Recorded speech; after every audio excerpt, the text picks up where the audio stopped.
Hi, welcome back to my channel, guys, and welcome back to another episode of Cruising with Coding.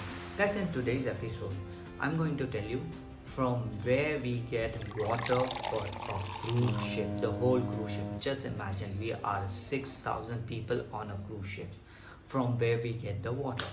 So we have a turnaround day when the old passengers goes out and the new passengers come in, but at the same time there is like a new food comes in and all the wastage is goes out.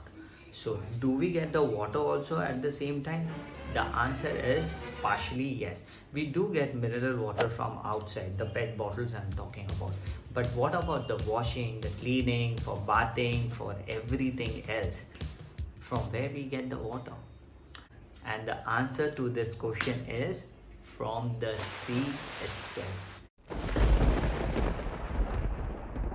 Now what happened is we have this huge machines for a water sanitizer. We purify the water at the same time and we use it.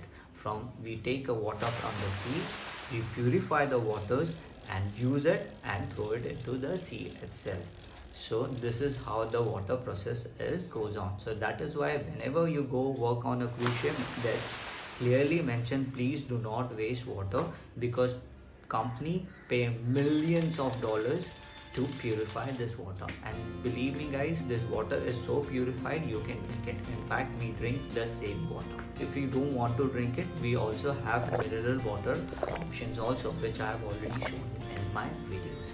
So I hope I answer your query. So I will make another video for you. If you have any question, please write it in the comment box. I will make that video for you. So bye from Cruising with Goldie.